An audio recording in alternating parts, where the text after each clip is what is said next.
Nah sekarang kita berbicara mengenai kapan nih Mas Dave. Kapan sebaiknya kita mulai memberikan pengenalan gitu. Dan pengenalannya seperti apa Mas Dave? Di awal itu seperti apa? Ya, kalau kita bicara kapan, seperti tadi itu, kapan-kapan deh gitu, kayak kepinginnya kapan-kapan ya. Tapi itu jangan. Yang kapannya itu sebetulnya ya, tadi Mbak Rara sudah menjelaskan, kasih bocoran tanpa Mbak Rara sadar bahwa putrinya yang baru ber-5 tahun sudah bertanya ini dan itu. Yes, pada umur situ anak mulai intrik ya, ingin tahu. Dan ketika ingin tahu itu muncul di umur 5 tahun, itu sebetulnya waktu yang betul, tepat ya. Tetapi lihat kondisinya dulu Bapak Ibu ya, sahabat Sonora ya. Apakah betul 5 tahun itu untuk putra putri sahabat Sonora itu tepat? Apakah lebih awal? Bisa jadi. Apakah lebih lambat dari 5 tahun? Bisa jadi. Yang penting adalah pendekatannya dulu. Kira-kira kalau kita dekati dengan pendekatan ini, dia respons ya. Kalau nggak respon ya berarti nanti dulu. Nah kalau bicara soal pendekatan, ada 3 pendekatan yang Mbak Rara ya.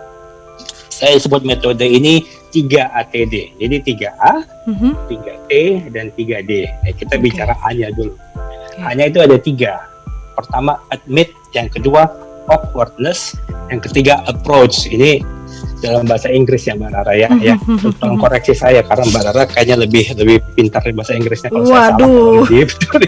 Admit. Pertama, admit, awkwardness, dan approach. Admit itu artinya mengakui. Mulai dengan mengakui, admit ya, begin by admitting that this is not tabu ya. Ini yang dibutuhkan anak kita, ini yang harus diketahui anak kita. Bicara hal seksual dan anak bukanlah hal tabu. Bicara hal seksual adalah bicara mengenai pendidikan dan ilmu biologi. Kalau kita buka buku pelajaran anak kita, itu ada kok pelajarannya, kata-katanya ada, nama-namanya ada, nama alat kelamin itu ada. Ini ilmu pengetahuan. Kita belajar mengenai sistem reproduksi. Akui itu bahwa ini bukan tabu. Itu yang harus kita tanamkan dulu di kepala. Ya, ayah bicara pada anak laki-laki dan ibu bicara kepada anak perempuan. Saya cenderung menarik garis yang strict di situ ya. Yang kedua itu awkwardness. Awkwardness itu canggung. Apakah bicara hal ini membuat orang tua canggung? Apakah anak akan canggung? Pasti ya. Dan itu wajar. Dan memang seharusnya kita merasa nggak nyaman kalau bicara ini. Yang canggung juga orang tuanya sih Mas Dev, ya kan? Betul. Orang tua canggung gitu, gitu kayak, wah, senggol-senggolan gitu ya, mah, gitu kan, saling suruh-suruhan gitu kan ya. Tapi kalau begitu anak menginjak remaja, nah anaknya justru ikut canggung juga. Ya. Anak pasti malu, orang tua pun pasti malu. Ya, tapi tetap bicarakan dan tetap beritahu kalau ini oke, kita bicara hal ini. Dan kalau nggak sekarang, besok-besok akan terjadi loh. Sekarang mungkin belum dulu, tapi besok-besok akan terjadi.